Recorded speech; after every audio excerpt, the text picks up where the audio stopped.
Pemirsa, belum lama ini diskusi soal praktik joki skripsi dan etika akademik memanas di sejumlah platform media sosial. Isu ini ramai dibahas bahkan diperdebatkan usai konten kreator Abigail Limuria mengungkap keresahannya soal praktik curang di bangku kuliah yang makin dinormalisasi.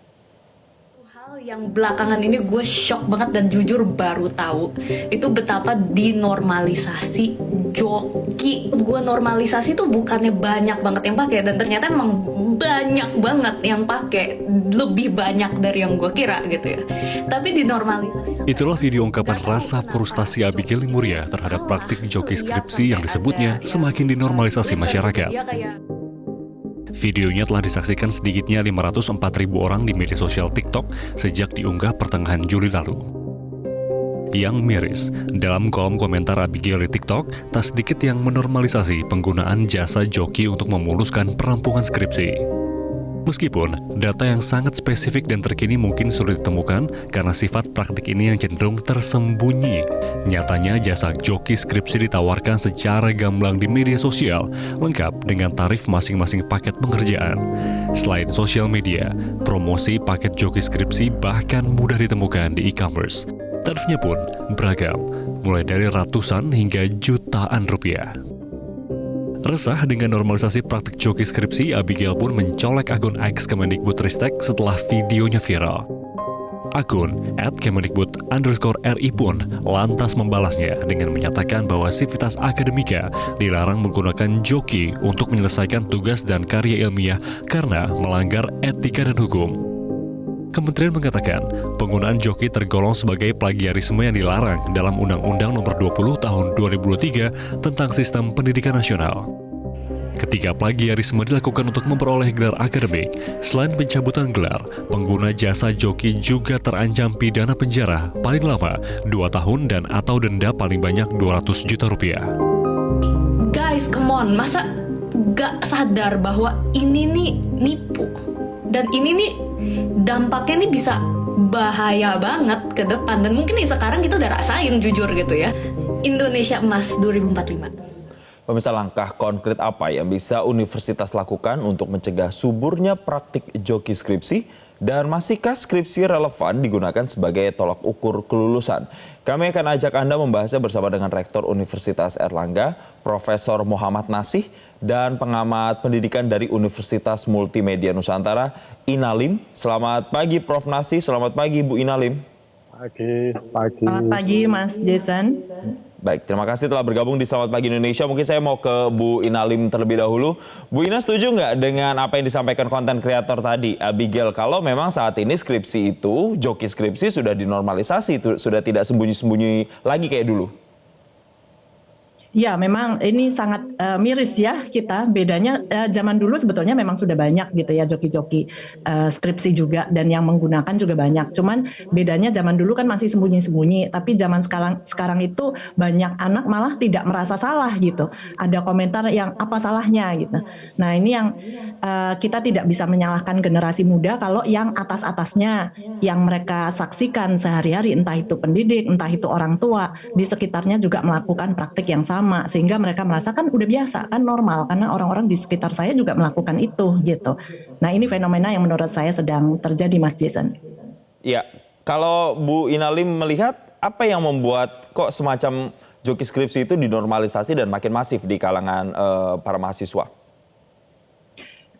Pertama, masalah mental ya, sebetulnya mental bangsa kita yang masih harus dibenahi. Ada dua. Yang pertama, mental mencari nilai atau ijazah daripada mencari ilmunya itu sendiri. Kemudian yang menambah itu syarat masuk untuk menjadi pejabat-pejabat tertentu. Misalnya waktu itu yang sempat viral juga kan, syarat masuk untuk ke BUMN tertentu, minta IPK 3,5 gitu. Jadi yang diutamakan adalah nilainya.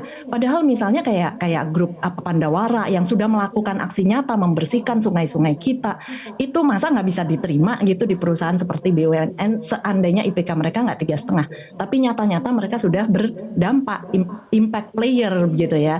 Nah ini yang jadi kayak lingkaran setan gitu, karena rekrutmen sistemnya minta nilai, sedangkan ditambah mental bangsa kita juga menurut Kunchara Ningrat tahun 70-an itu punya mental menerabas, jadi menghalalkan segala cara untuk mencapai nilai tersebut. Nah ini yang menjadi penyebab Mas Jason. Saya mau ke Prof. Nasih, dari pandangan Civitas Akademika, kampus begitu, melihat banyak mahasiswa yang saat ini menggunakan jasa joki skripsi, bahkan tidak hanya mahasiswa.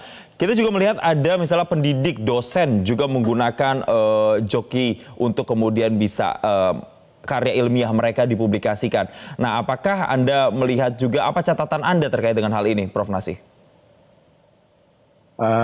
Baik, jadi yang pertama tentu kita mesti melihat dalam perspektif yang lebih berimbang, gitu kan. Kalau menurut kami yang pertama adalah bahwa kalau dulu Mbak Ina Lim menyampaikan bahwa sebenarnya fenomena ini adalah fenomena lama, hanya mungkin belum sangat terbuka, gitu kan. Perspektif yang lain adalah bahwa jumlah mahasiswa sekarang sudah 5 kali, 10 kali lipat dari tahun-tahun 20-an awal, bahkan tahun 90-an awal, sehingga tentu fenomena itu juga menjadi lebih banyak lagi, demand-nya dalam tanda kutip barangkali lebih banyak lagi dibandingkan dengan 20-30 tahun yang lalu. Tapi dalam perspektif kami adalah dari sisi kawan-kawan itu ada semacam ya mengatakan bahwa pendidikan itu pasti dilihat sebagai beban ya, bukan sebagai investasi. Dengan menganggap sebagai beban maka orang kemudian menyampaikan gimana caranya menghilangkan beban itu. Tapi kalau kemudian pendidikan terutama di tugas akhir dan lain sebagainya sebagai sebuah investasi, maka sesungguhnya seberat apapun harus mereka tanggung sendiri karena dampaknya nanti adalah pada mereka yang melakukan investasi. Ini menurut saya perspektif yang pertama. Perspektif yang kedua memang kita juga tidak menutup mata bahwa di dunia perguruan tinggi kita juga istilah kita barangkali kurang kreatif berkaitan dengan penyelesaian tugas akhir ini. Kita semua mungkin agak terjebak pada di aspek administratifnya, gitu kan, aspek formalnya, tidak masuk ke aspek substansinya. Padahal substansinya adalah berkaitan dengan bagaimana para mahasiswa yang lulus itu punya daya pikir yang kritis, yang itu sesungguhnya pengungkapannya tidak harus hanya pada tugas akhir dalam bentuk skripsi, bisa dalam bentuk atau rupa yang lainnya, yang nilainya bisa lebih tinggi dari dalam tanda kutip barangkali sekedar skripsi. Nah ini yang menurut saya harus dilakukan, termasuk dalam jurnal pun kita mesti menyampaikan bahwa mestinya itu dianggap sebagai sebuah investasi dan kontribusi yang bersangkutan untuk bangsa dan negara, untuk masyarakat. Karena dengan jurnal dan lain dibaca orang itu nanti akan bermanfaat. Nah aspek substansi kemanfaatan ini yang menurut saya perlu didorong dan dikembangkan lagi. Baik, nanti saya akan tanyakan ke Ibu Ina Lim, apakah kemudian alternatif selain skripsi seperti yang tadi Prof. Nasih sudah sampaikan itu bisa menjadi alternatif begitu ya. Tapi sebelum sampai ke sana, Prof. Nasih, banyak masih mahasiswa S1 ini menempuh jalur skripsi untuk mencapai kelulusannya. Apa yang dilakukan pihak kampus, UNER misalnya, untuk mencegah atau setidaknya mengidentifikasi, oh ini ada mahasiswa yang pakai joki itu yang bisa ketahuan, itu diidentifikasinya dengan cara apa? Jadi yang pertama kan untuk tugas akhir yang kalau formatnya skripsi di karya akhir itu mesti dipublish. Publish itu bisa di berbagai macam tempat dan kalau orang luar nanti membacanya bisa mengetahui bahwa itu bukan karya dia asli. Ini menurut saya penting mekanisme mempublish karya itu dalam bentuk apapun, nggak harus dalam bentuk jurnal atau artikel yang sangat-sangat ilmiah. Tapi yang terpenting adalah bahwa mempublish karya ini menurut saya menjadi penting, dan kemudian yang kedua adalah memberikan ruang bagi pihak eksternal, pihak luar untuk bisa menanggapi karya tersebut, termasuk dalamnya kalau kemudian ada yang menemukan itu plagiasi, itu dikerjakan oleh si A, si B, bisa dilaporkan pada kami, pada institusi untuk kemudian kita bisa memprosesnya lebih lanjut. Karena dalam prosesnya sebenarnya kita sudah sangat-sangat ketat, gitu kan, termasuk menyampaikan bahwa karya-karya itu adalah karya sendiri, karya yang asli, bukan karya orang lain, bukan plagiasi, dan seterusnya itu sudah ada statementnya, kan. Termasuk adalah sanksi kalau kemudian ternyata ditemukan yang bersangkutan karya itu bukan karya asli. Nah, secara administratif kita sudah melakukan banyak sekali langkah-langkah untuk bisa mengidentifikasi. Yang terpenting adalah bahwa karya itu juga di samping dipublish juga mesti harus lulus ujian gitu kan, karena sangat berbeda Mas gitu kan. Orang yang mengerjakan skripnya sendiri dengan dikerjakan orang lain itu pasti sangat-sangat beda.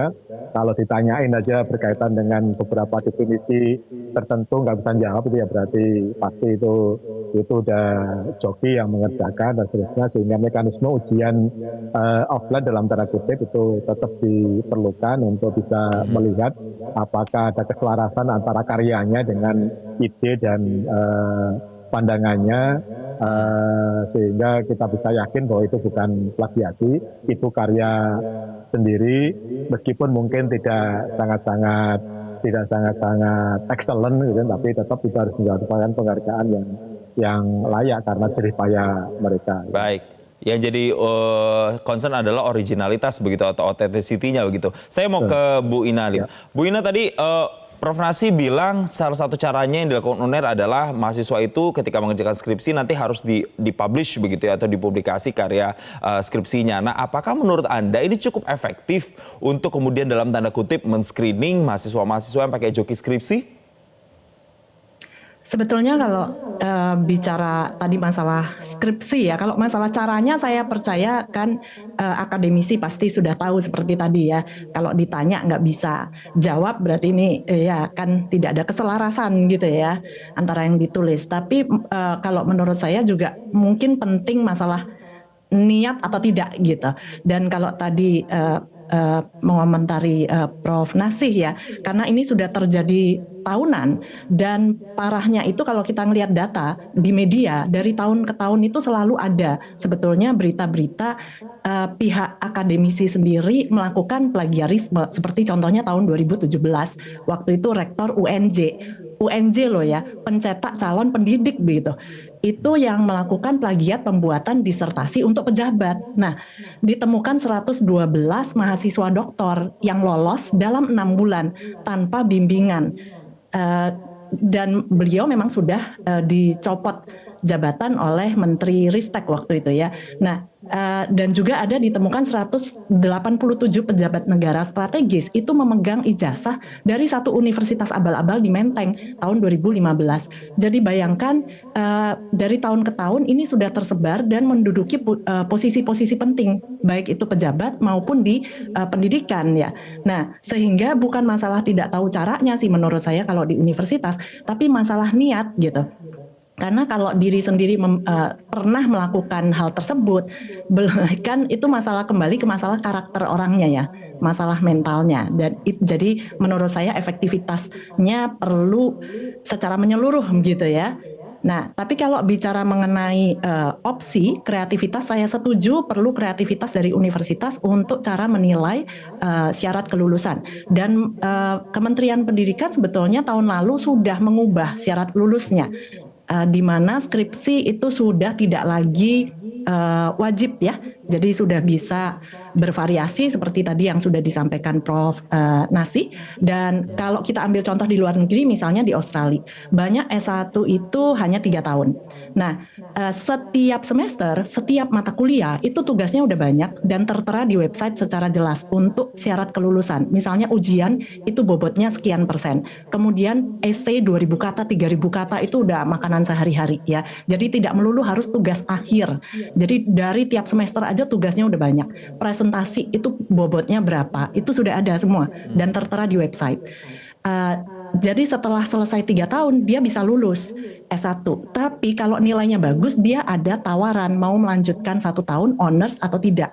Nah, honors ini yang skripsi, disertasi. Jadi tidak semua mahasiswa bisa melakukan ini. Menunggu surat penawaran begitu. Baik, Jason. Ya, tapi pertanyaan berikutnya adalah apakah opsi-opsi kreativitas tadi selain skripsi itu benar-benar juga nantinya bisa menilai secara holistik kemampuan dan juga kompetensi dari mahasiswa. Kita akan bahas usai jeda berikut ini Prof. Nasi dan juga Bu Ina, dan ada polling nanti yang akan kita bahas sama-sama usai jeda. Tetaplah bersama kami di Selamat Pagi Indonesia. Anda kembali bersama kami di Selamat Pagi Indonesia. Sebelum kita lanjutkan kembali perbincangan, ada polling yang sudah kami blast di media sosial Instagram dan juga X. Kita akan bacakan terlebih dahulu yang di Instagram terkait dengan pertanyaan bagaimana cara mencegah joki skripsi menurut Anda. Pilihannya ada 3. Yang pertama, lulus bisa melalui praktik lapangan yang memilih 62% majority, kemudian publikasi ilmiah 28%, dan juga memiliki prestasi itu 11% yang memilih. Selain di Instagram ada juga blast yang kami unggah di X, pertanyaannya juga hampir mirip, bagaimana mencegah joki skripsi. Kita boleh tampilkan untuk yang di sosial media X. Yang pertama untuk yang A, lulus bisa melalui praktik lapangan, itu yang memilih juga cukup paling banyak. Kemudian ada publikasi ilmiah dan juga yang C itu memiliki prestasi paling rendah 15%. Jadi masih terbanyak adalah lulus bisa melalui praktik lapangan sebesar 50%. Kita akan bahas langsung bersama dengan, saya mau ke Prof. Nasih kalau begitu terlebih dahulu. Prof. Nasih, kalau pilihannya adalah lulus bisa melalui praktik lapangan, ujian lapangan begitu, apakah ini dianggap bisa jadi alternatif yang mampu menilai kemampuan mahasiswa secara komprehensif dibandingkan dengan skripsi? Ya, kalau di kita sebenarnya gini, jadi bukan prakteknya. Kalau prakteknya juga sudah kita lakukan dan itu menjadi bagian dari tadi investasi atau tugas yang memang harus mereka lakukan, kan. Kalau dari praktek menurut saya juga untuk sementara mungkin iya, tapi ingat Mas, dari industri kita itu juga sangat terbatas, gitu kan. Jumlah mahasiswa kita nambah terus, mungkin setahun 2 tahun itu akan sangat bagus, tapi tahun ke-5 ke-6 sudah saja itu akan menjadi tadi akan muncul lagi broker-broker yang akan menempatkan praktek kerja dan seterusnya. Kalau di kita yang pertama adalah praktek itu iya, tapi yang terpenting adalah bahwa tempat prakteknya memang harus pada sesuatu yang cukup layak.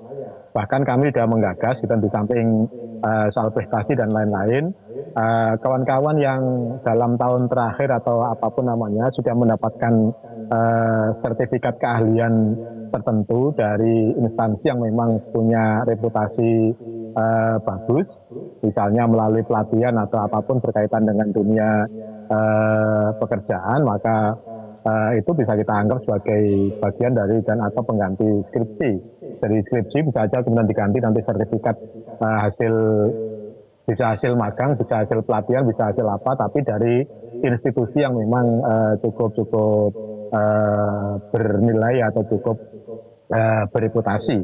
Misalnya kawan-kawan dari keperawatan misalnya, kalau yang bersangkutan kemudian sudah mendapatkan sertifikat tertentu dari lembaga tertentu yang kemudian bisa ikut bekerja misalnya di Jepang, di Korea, di berbagai macam tempat karena sertifikasinya adalah internasional misalnya, maka yang bersangkutan kita pandang nggak perlu bikin skripsi. Jadi menurut saya tidak hanya dalam tanda kutip barangkali magang semata, tapi tetap aja harus ada indikator-indikator atau standarisasi berkaitan dengan magang itu seperti apa, kemudian keluarannya seperti apa. Tapi kami juga sangat-sangat setuju.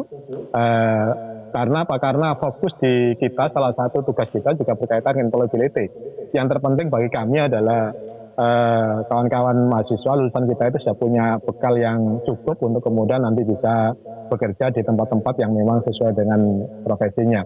Yang tidak kalah pentingnya tentu saja adalah tadi kita tekankan bahwa skripsi, kembali lagi bahwa kita itu terjebak pada mestinya skripsi itu bisa dibuat yang lebih rileks, yang lebih mudah, asal substansinya kemudian kena, itu menurut saya akan justru sangat-sangat bagus. Karena kami juga menilai skripsi yang ada itu terutama di S1 banyak juga yang kemudian mengambil misalnya studi kasus tertentu, bahas apa tertentu yang sesungguhnya itu juga bagian dari pengalaman yang bersangkutan untuk menilai.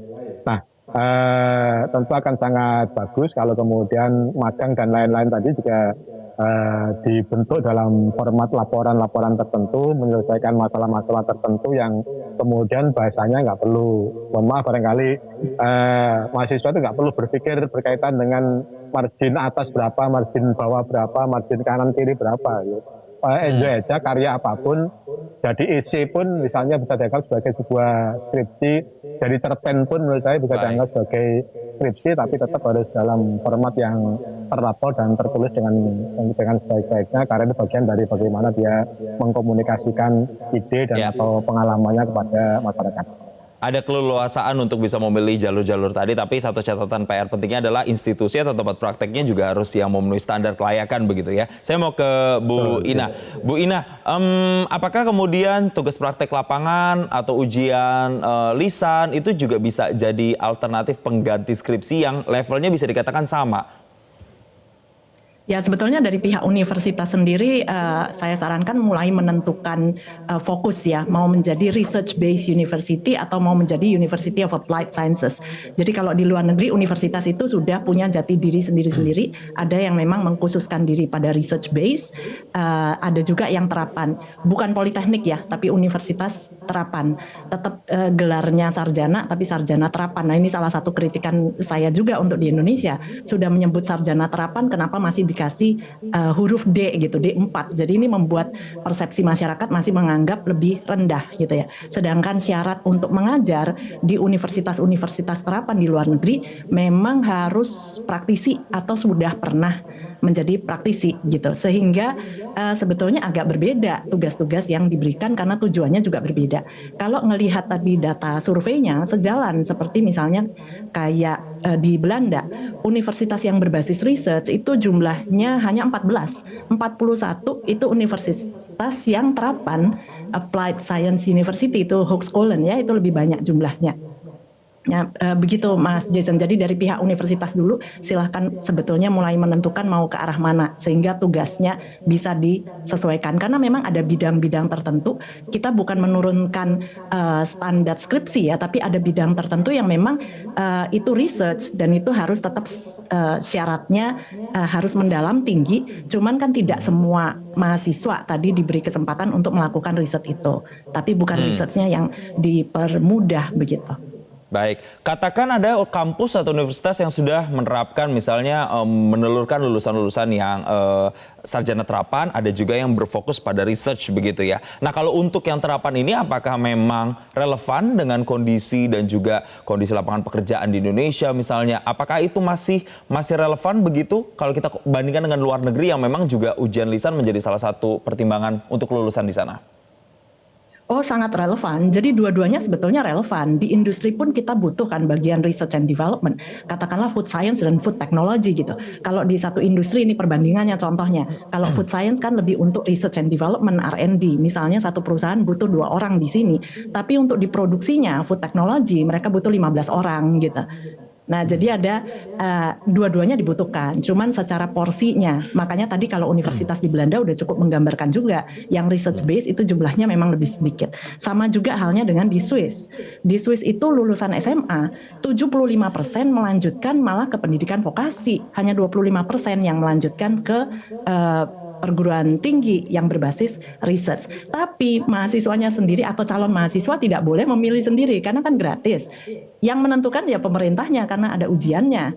Kalau memang nggak lolos ya memang harus mau gitu. Makanya masuk ke vokasi. Sementara saya memang memprofil tipe kepribadian siswa. Jadi dari hasil profil saya memang lebih dari 60%, bahkan sekitar 65-70% itu profil anak-anak memang profil doer. Jadi mereka lebih learning by doing, lebih banyak belajarnya, lebih efektif itu kalau melalui praktek gitu daripada misalnya unsur-unsur kimia gitu ya, NaCl, HCl. Kalau abstrak itu banyak anak yang tidak bisa menyerap. Tapi kalau dia langsung membuat skincare misalnya dari rumput laut Indonesia yang banyak banget. Nah, itu sebetulnya mereka lebih cepat menyerap ilmu kimianya. Begitu. Baik. Ke Prof Nasi lagi, Prof selama ini kalau misalnya ada yang ketahuan baik itu mahasiswa yang menggunakan joki skripsi ataupun para pendidik dosen yang menggunakan joki juga untuk karya ilmiahnya, tindakan dari kampus selama ini seperti apa? Karena ada undang-undangnya sebenarnya. Ya, jadi jangankan yang berkaitan dengan tugas akhir dan joki. Kalau di kampus yang pertama tentu semua perguruan tinggi punya SK rektor berkaitan dengan anti plagiasi. Yang kedua adalah tata cara dan etika berkehidupan di kampus itu pasti ada. Termasuk dalamnya adalah bukan hanya di tugas akhir. Kalau di UNER sudah sangat-sangat lama, udah puluhan tahun. Orang yang nyontek pekerjaan temannya di depannya aja itu kita gugurkan mata kuliah itu. Kalau dia kemudian ngerpek, dalam arti ngerpek itu bawa dari rumah, karena kita anggap ini kejahatan yang direncanakan, gitu, maka gugurlah seluruh mata kuliah dalam semester itu. Itu bagian dari penalti yang kita berikan. Nah, termasuk dalamnya nanti kalau terbukti yang bersangkutan ternyata memberikan informasi palsu berkaitan dengan tugas akhir atau skripsi, karena tadi dari publik ada laporan bahwa ini itu, dan kemudian kita selidiki betul bahwa itu bukan karya yang bersangkutan sendiri, maka berarti tugas akhirnya ya kita cabut kembali, dan itu berarti yang bersangkutan dianggap belum selesai melaksanakan tugas atau pendidikannya.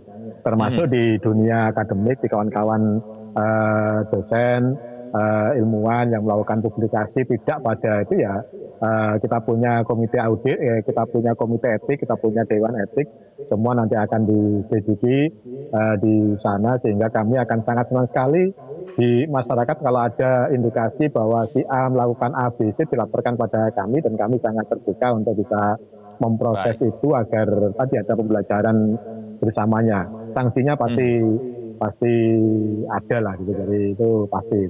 Ya. Baik, digugurkan begitu, mulai dari yang nyerpek bahkan sampai dengan plagiarisme begitu. Terakhir ke Bu Ina, Iya, apakah Anda melihat kalau di UNER tadi langsung tegas rektornya bilang langsung digugurkan. Tapi kalau melihat fenomena yang ada di universitas baik itu negeri dan swasta saat ini di Indonesia, apakah juga masih banyak sebenarnya melakukan pembiaran terhadap mereka-mereka yang menggunakan jalur joki untuk lulus lewat alternatif skripsi? Betul Mas Jason, selama ini masih banyak pembiaran, dan juga seharusnya penindakannya tidak hanya secara akademis seperti tadi Mas Jason katakan, sudah ada undang-undangnya.